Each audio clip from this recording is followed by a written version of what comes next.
Hello दोस्तों, आपका स्वागत है आपके एनएसएल यूट्यूब चैनल पर। हम कल पढ़ रहे थे यूनिट एंड डायमेंशन का पहला लेक्चर, मीन्स क्लास नंबर 1 पढ़ रहे थे। हमने पढ़ लिया था क्लास नंबर, आज हम पढ़ेंगे 2। क्लास नंबर हम पढ़ेंगे आज 2। तो सबसे पहले हमारी क्लासेस की अपडेट के लिए सबसे पहले आप जुड़ जाइए Telegram channel NS space sir search करेंगे टेलीग्राम चैनल पर, वहाँ पर मिल जाएगा एनएस स्पेस सर। और हमारा यूट्यूब चैनल है एनएस सर, और हमारे इस बैच का नाम क्या है, शक्ति बैच। हमने कल स्टार्ट किया था यूनिट एंड डायमेंशन का पहला लेक्चर। आज हम पढ़ेंगे यूनिट एंड डायमेंशन का दूसरा लेक्चर, मीन्स क्लास नंबर 2। आज हम पढ़ेंगे सम इम्पॉर्टेंट डायमेंशन। क्या पढ़ेंगे? Some important dimension. हमने कल बताया था मास को किससे लिखेंगे, एम से, लेंथ को एल से, और टाइम को टी से। मास को किससे लिखेंगे, एम से, लेंथ को टी से, टाइम को टी से। क्लियर। और वीमा हम निकालेंगे, means some important dimension. Dimension means वीमा। वीमा को हमेशा कोष्टक में लिखते हैं। क्लियर। कोष्टक मीन्स बड़ा कोष्टक, ओके, मीन्स बड़ा ब्रैकेट में लिखते हैं, बड़े ब्रैकेट में लिखते हैं। सबसे पहले आता है क्या, हम देखते हैं क्षेत्रफल। क्या देखते हैं? क्षेत्रफल की वीमा क्या होती है, तो क्या, क्षेत्रफल। क्लियर। क्षेत्रफल बराबर क्या होता है, लंबाई गुणे चौड़ाई। क्लियर। क्षेत्रफल बराबर लंबाई गुणे चौड़ाई। लंबाई की वीमा क्या होगी, लेंथ की हमने क्या बताया था, एल। चौड़ाई की चौड़ाई भी लंबाई होती है, तो उसकी क्या, एल। तो L L L square. Clear. आई होप यहाँ तक समझ में आ गया। उसके बाद देखते हैं आयतन। आयतन की वीमा क्या होती है, आयतन बराबर क्या होता है, लंबाई गुणे चौड़ाई गुणे ऊंचाई। लंबाई गुणे चौड़ाई गुणे ऊंचाई। क्लियर। लंबाई गुणे चौड़ाई गुणे ऊंचाई, तो लंबाई एल, चौड़ाई एल, और ये ऊंचाई भी एल होती है, मीन्स तो क्या हो गया, एल क्यूब। आई होप यहाँ तक समझ में आ गया हो। क्लियर। अब उसके बाद घनत्व बराबर देखते हैं। घनत्व बराबर क्या होता है, द्रव्यमान बटे आयतन। क्या होता है, द्रव्यमान बटे आयतन। क्या होता है, द्रव्यमान बटे आयतन। क्लियर। द्रव्यमान को किससे लिखते हैं, मीन्स मास को किससे लिखते हैं, एम से। क्लियर। और आयतन की वीमा आप निकाल जो, क्या होती है, एल क्यूब। बटे में तो बटे में लिख लिया। क्लियर। कोई दिक्कत, कोई समस्या? अब इसको ऊपर ले जाएंगे तो क्या बनेगा, एम और एल प्लस का 3 तो ऊपर जाएगा तो एल माइनस 3, तो एम एल माइनस 3 क्या होगी, क्या हो गई, घनत्व की वीमा। उसके बाद आते हैं वेग पर। वेग क्या होता है, वेग बराबर क्या होता है, विस्थापन बटे समय। विस्थापन बटे समय क्या होता है, विस्थापन बटे समय। विस्थापन बटे समय। विस्थापन को किससे लिखते हैं, विस्थापन एक तरीके से दूरी होती है, दूरी किससे लिखेंगे, एल से। और समय को हमने बताया था क्या, टाइम को टी से। क्लियर। और बड़े कोष्टक में हमेशा लिखते हैं वीमा। क्लियर। अगर ये ऊपर जाए तो क्या होगा, एल और टी प्लस का 1, तो ऊपर जाएगा तो टी माइनस का 1 पावर। क्लियर। तो एल टी माइनस 1। उसके बाद क्या आता है, चाल। चाल बराबर क्या होता है, दूरी बटे समय। इसका सूत्र क्या होता है, दूरी बटे समय। दूरी किससे लिखते हैं, दूरी एक लेंथ है, तो दूरी क्या है, एल, और समय टी। क्लियर। बड़े ब्रैकेट में। क्लियर। क्या लिखेंगे, एल टी प्लस का, तो ऊपर जाएगा टी माइनस का। आई होप यहाँ तक क्लियर हो गया होगा। क्लियर। उसके बाद आते हैं त्वरण। त्वरण बराबर क्या होता है, वेग परिवर्तन बटे समय अंतराल। वेग परिवर्तन बटे समय अंतराल। क्या होता है, समय अंतराल। क्लियर। समय अंतराल होता है तो वेग परिवर्तन। वेग परिवर्तन क्या होता है, वेग में परिवर्तन। तो वेग की बीमा, वेग परिवर्तन हो या वेग, तो वेग की बीमा क्या होगी, हमने निकाला था एल टी माइनस 1। क्या होगा, एल टी माइनस 1, ऊपर हमने लिख दिया। क्लियर। अब बटे क्या लिखा जाएगा, समय। समय को किससे लिखते हैं, टी से, तो टी यहाँ पर 1 पावर है, तो टी प्लस का, तो ऊपर जाएगा तो माइनस का, और माइनस माइनस जुड़ जाएगा तो क्या हो जाएगा, एल टी माइनस 2। क्लियर। उसके बाद क्या लिखते हैं, बल की बीमा। बल की बीमा क्या होती है, मीन्स बल का सूत्र क्या होता है, बल बराबर एफ बराबर एम ए। एम की मीन्स द्रव्यमान गुणे त्वरण। क्लियर। द्रव्यमान गुणे त्वरण। तब द्रव्यमान को किससे लिखते हैं, एम से, और त्वरण की बीमा हमने निकाल चुकी है, तो त्वरण की बीमा क्या, L T minus 2। L T minus 2। तो बल की बीमा क्या हो गई, बल की बीमा क्या हो गई, एल टी माइनस 2। बल की बीमा क्या हो गई, M L T minus 2। I hope यहाँ तक समझ में आ गया होगा। क्लियर। ओके। कोई डाउट, कोई समस्या नहीं होनी चाहिए।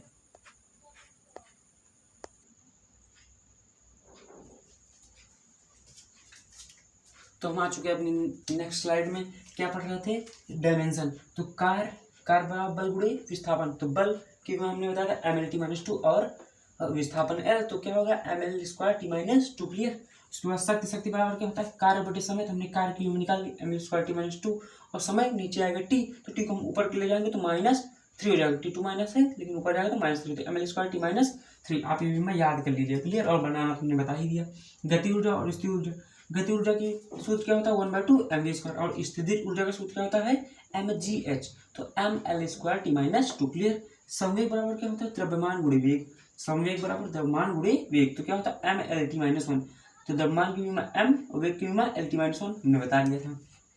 आवेग बराबर होता है बल गुणे समय, तो बल की विमा क्या mLT माइनस 2, mLT माइनस 2 लेकिन समय है तो फिर T होगा, तो उसमें से घट जाएगा एक T, तो mLT माइनस 1।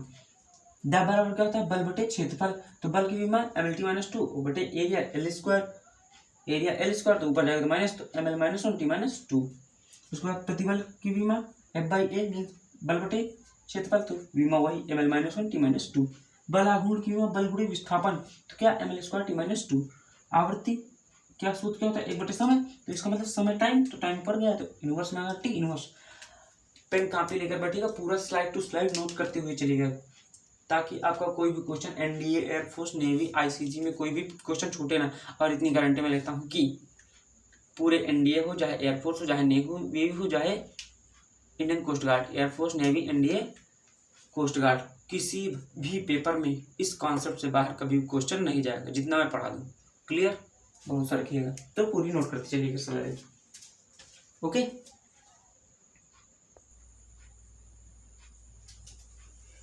तो हम आ चुके हैं अपनी नेक्स्ट स्लाइड में।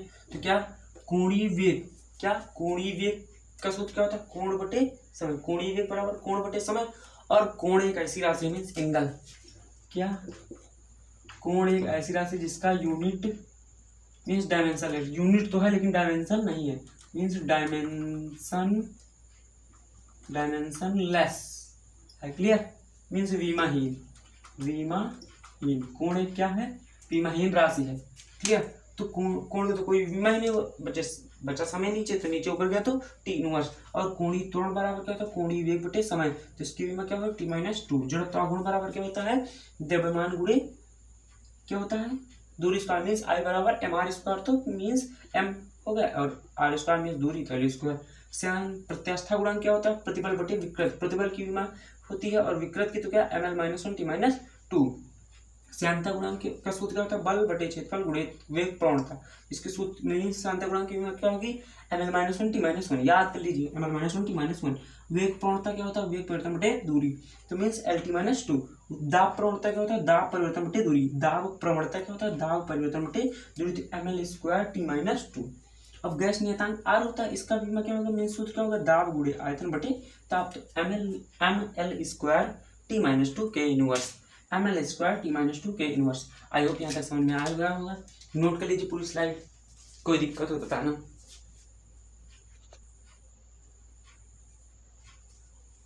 ओके। तो आई होप नोट हो चुका होगा। अब हम पढ़ेंगे नोट, नोट कर लीजिए, इस पर नोट डाल के लिख लीजिए। क्लियर। नोट क्या समतल कोण, क्या समतल कोण, समतल कोण का तो मात्रक होता है मीन्स यूनिट होता क्या, यूनिट क्या होता है समतल कोण का रेडियन, रेडियन। क्लियर।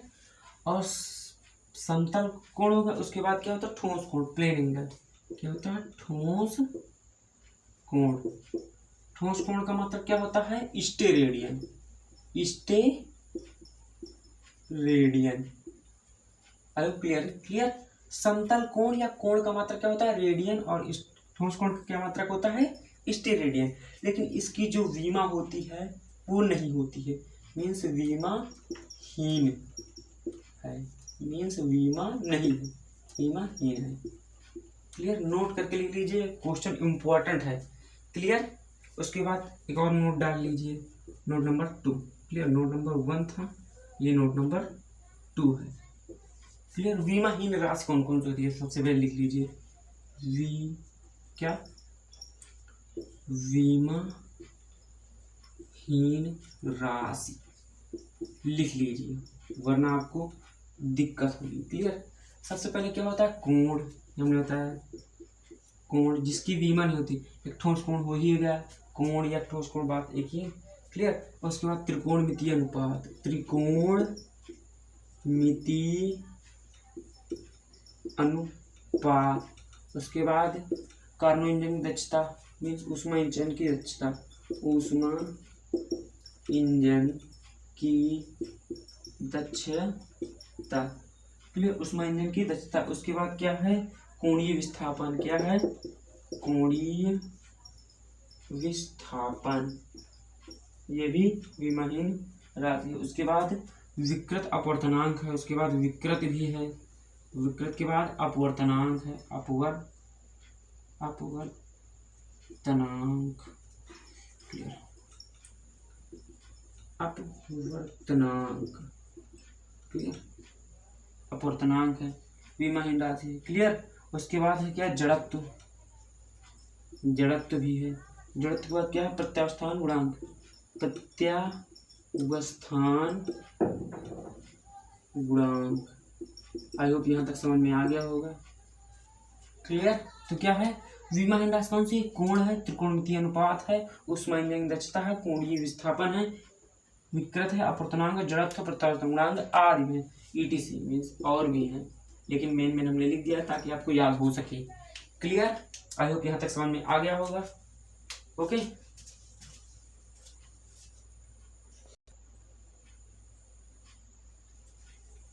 ओके, तो हम आ गए अपनी नेक्स्ट स्लाइड में। हम पढ़ेंगे अब विमीय समांगता का सिद्धांत। क्या पढ़ेंगे, विमीय समांगता का सिद्धांत। क्या पढ़ेंगे, विमीय समांगता का सिद्धांत। विमीय समांगता का सिद्धांत क्या है, means homogeneity of, principle of homogeneity. Clear. विमीय समांगता का सिद्धांत, विमीय समांगता अब हम समझते हैं। इस सिद्धांत के अनुसार क्या, इस सिद्धांत के अनुसार क्या, इस सिद्धांत के अनुसार किसी भी विमीय समीकरण को, किसी भी विमीय समीकरण के पद की विमा समान होती है। क्या, इस सिद्धांत के अनुसार किसी भी विमीय समीकरण, जो विमा समीकरण होता है उसके पद की विमा समान होती है। समीकरण के प्रत्येक पद की विमा, प्रत्येक पद की विमा। क्लियर। क्या, प्रत्येक पद की विमा, प्रत्येक पद की विमा समान होती है। जैसे लिखा है एग्जाम्पल में, लाइक एस बराबर क्या होता है, U T plus 1/2 AT²। Clear. तो हमने क्या बताया, प्रत्येक विमीय समीकरण में प्रत्येक पद की विमा समान होती है। तो एस बराबर भी ये UT हो सकता है और एस बराबर 1/2 AT² हो सकता है। क्लियर। समझ में आया, नहीं आया, आया, आई होप आ गया हो। जैसे लिखा है V बराबर U प्लस AT है, तो V की विमा U के बराबर होगी और V की विमा भी AT के भी बराबर हो, क्योंकि एक पद ये, एक पद ये, दो पद हुए, एक पद ये, एक पद ये, एक पद ये, तो ये विमा इसके बराबर और ये विमा इसके बराबर हो सकती है। क्लियर। यही है प्रिंसिपल ऑफ होमोजेनिटी मीन्स विमीय समांगता का सिद्धांत। क्लियर। अब जैसे हम एग्जांपल में देखते हैं, लिखा है क्या, x बराबर क्या है, A प्लस C/M। इसमें किसकी विमा पूछी गई है, A एंड C की विमा। क्या, A एंड C की विमा बताओ, विमा निकालो। क्लियर। अब x is a displacement, x is a क्या है, displacement, x is a displacement. Clear. m for mass, m for mass. Clear. ये क्वेश्चन है। क्लियर। x बराबर A plus C/M, A and C की विमा बतानी है, x बराबर डिस्प्लेसमेंट, m बराबर मास। क्लियर। तो सबसे पहले इनको एक तरफ लाएंगे। क्या, x बराबर है A प्लस C, तो x इधर आएगा तो माइनस में, ये क्या इधर आएगा तो माइनस में C/M। क्लियर। ऐसे भी कर सकते हैं या उधर भी ले जाकर कर सकते हैं, कोई दिक्कत, कोई समस्या नहीं होगी। क्लियर। अन्यथा छोड़िए, ऐसे मत कीजिए। क्लियर। हमने जिस तरीके बताया उसी तरीके कीजिए। तो x बराबर क्या होगा, A, एक पार्ट ये होगा एक पद, और एक पार्ट क्या होगा दूसरा C/M। क्लियर। अब x बराबर A, तो A की विमा क्या होगी, A की विमा, x क्या है, डिस्प्लेसमेंट, डिस्प्लेसमेंट मीन्स दूरी, विस्थापन, विस्थापन की विमा क्या होगी, L। तो विमा हमेशा बड़े कोष्ठक में लिखी जाती है। तो A की विमा कितनी आ गई, L। अब इसकी विमा मीन्स C की विमा निकालते हैं, तो क्या है, C बराबर x बराबर C/M। तो हम इसको क्रॉस मल्टीप्लाई करेंगे तो C बराबर x/M इतना हुआ। तो C बराबर क्या होगा, x इज डिस्प्लेसमेंट मीन्स दूरी या विस्थापन, तो दूरी L, M फॉर M, तो M, तो इसकी विमा क्या हो गई, C की विमा ML। कोई दिक्कत, कोई समस्या, कोई परेशानी नहीं होनी चाहिए। और A की विमा क्या होगी, L। और बड़े कोष्टक में विमा को हमेशा लिखते हैं। ये है हमारा विमीय समांगता का सिद्धांत। आई होप समझ में आ गया होगा। क्लियर। अब आते हैं जैसे अगले एग्जाम्पल पर। क्या, अगले एग्जाम्पल पर। क्लियर। जैसे लिखा है म्यू बराबर A plus B by lambda square. क्या लिखा है, म्यू बराबर A plus B by lambda square. Clear. हमने क्या बताया, प्रत्येक पद की विमा समान होती है विमीय समानता के अनुसार। तो म्यू बराबर क्या हो गया, ए, और म्यू बराबर क्या हो गया, B by lambda square. Clear. अब जैसे लिखा म्यू इज अपवर्तनांक, म्यू इज अपवर्तनांक मीन्स रिफ्रैक्टिव इंडेक्स, और लैम्डा क्या है, तरंग दैर्ध्य। लैम्डा क्या है, तरंग दैर्ध्य। क्लियर। किसकी विमा बतानी है हमें, ए की विमा। किसकी, ए एंड बी की, ए एंड बी की विमा हमें बतानी है। क्लियर। ए एंड बी की विमा बतानी है। तो म्यू बराबर ए, म्यू बराबर बी बाई लैम्डा स्क्वायर। तो म्यू की विमा ए है, तो म्यू क्या है, अपवर्तनांक। हमने बताया था अपवर्तनांक एक यूनिटलेस है, मीन्स विमाहीन राशि है। तो ए म्यू की विमा क्या होगी, M0 L0 T0 मीन्स विमाहीन राशि है। और ए बराबर ये आ गया। तो इसका मतलब क्या, ए की विमा क्या होगी, विमाहीन, ये होगी विमा ए की। क्लियर। उसके बाद आते हैं म्यू बराबर बी लैम्डा। तो म्यू क्या है, अपवर्तनांक, तो क्या होगा, M0 L0 T0। क्लियर। ये हो गई विमा। और इसको मल्टीप्लाई करेंगे तो क्या, L स्क्वायर, क्योंकि तरंग दैर्ध्य इज लंबाई, तो क्या है, बी बराबर। क्लियर। अब इसकी विमा क्या होगी, ये तो डायमेंशन लेस है, कोई दिक्कत ही नहीं है, मीन्स कांस्टेंट है, एक तरीके से मान सकते हैं, डायमेंशन लेस है। तो क्या, बी की विमा क्या हो गई, L स्क्वायर। क्लियर। आई होप यहाँ तक समझ में आ गया होगा। क्लियर। अब आते हैं जैसे अगले एग्जाम्पल पर, अगले एग्जाम्पल पर। क्लियर। ओके। जैसे लिखा y बराबर tan एक्स टी, वाई बराबर tan एक्स टी। इसमें किसकी विमा निकालनी है, एक्स की, और t बराबर क्या है, टाइम। y बराबर नो आइडिया, नो आइडिया मतलब पता नहीं, मीन्स पता नहीं है। क्लियर। ओके। तो हमने क्या बताया था, एंगल क्या होता है, एंगल क्या होता है, एक्स टी। एंगल क्या होता है, एंगल क्या होता है, विमाहीन राशि। तो इसका एंगल क्या, theta. Theta is theta, theta क्या है, विमाहीन राशि। तो एक्स टी बराबर क्या हो गया, एक्स टी बराबर M0 L0 T0। क्लियर। इतना क्लियर, कोई दिक्कत, कोई समस्या नहीं होनी चाहिए। तो यहाँ से हमने एक्स की विमा निकाली, M0 L0 T0 बटे, या टी आएगा नीचे, तो ऊपर जाएगा एक्स बराबर टी इनवर्स। तो एक्स की विमा क्या आ गई, टी इनवर्स। क्लियर। हमें वाई की निकालनी ही नहीं थी, वाई बराबर कुछ भी हो सकता है। हमने किसकी पूछी थी, वाई बराबर मीन्स एक्स बराबर, वाई बराबर tan थीटा। तो थीटा के स्थान पर एक्स टी डायमेंशन है एक्स टी, तो किसकी विमा, एक्स की विमा आ गई। Means clear. एक्स की विमा पूछी थी ना, एक्स की विमा। यहाँ तक कोई दिक्कत, कोई समस्या, कोई परेशानी नहीं होनी चाहिए। क्लियर। ओके। कोई दिक्कत, कोई समस्या नहीं होनी चाहिए। जैसे लिखा है, अगला एग्जाम्पल लिखा है, क्यू बराबर ए आर स्क्वायर एक्स। क्या लिखा है, r square x. Clear. R square x, r is a radius, means r is a radius, radius. और एक्स की विमा पूछी गई, एक्स की विमा क्या होगी, तो क्या होगी, अगर जो पावर है, क्या जो पावर है, पावर भी क्या होती है, यूनिटलेस, मीन्स यूनिटलेस नहीं, सॉरी, डायमेंशन लेस होती है। तो आर स्क्वायर एक्स क्या होगा, M0 L0 T0। क्लियर। तो आर मीन्स किसकी विमा पूछी गई, एक्स बराबर M0 L0 T0 बटे आर स्क्वायर आ गया, आर स्क्वायर की विमा क्या होगी, L मीन्स लेंथ है। क्लियर। ये तो dimension unit means dimension less, ये ऊपर जाएगा तो -2, तो एक्स की विमा क्या हो जाएगी, L-2। क्लियर। आई होप समझ में आ गया होगा। कोई दिक्कत कोई परेशानी हो तो बता दीजिएगा। कोई दिक्कत आई होप नहीं होनी चाहिए। आठवीं समानता का सिद्धांत पूरा हमने आज खत्म कर दिया। ओके क्लियर, कोई दिक्कत कोई डाउट नहीं होनी चाहिए। ओके तो आज हम पढ़ते हैं यहीं तक, मिलते हैं अगले वीडियो में। उससे पहले हमारे चैनल को लाइक कीजिए, सब्सक्राइब कीजिए और शेयर कीजिए। बस इतनी सी आपसे गुजारिश है। और इस क्लासेस की अपडेट जो क्लास होती रही फिजिक्स की, आज हम क्लास 2 पढ़ रहे थे, इस क्लासेस की अपडेट हमारे टेलीग्राम चैनल पर NS स्पेस सर पर मिलती है। क्या NS स्पेस सर पर मिलती है। तो सबसे पहले हमारे टेलीग्राम चैनल को ज्वाइन कर लीजिए। क्लियर, और मिलते हैं अगले वीडियो में। और हमारा लेक्चर नंबर 2 कंप्लीट हो चुका है। तो मिलते हैं अगले वीडियो में। जय हिंद, जय भारत, वंदे मातरम।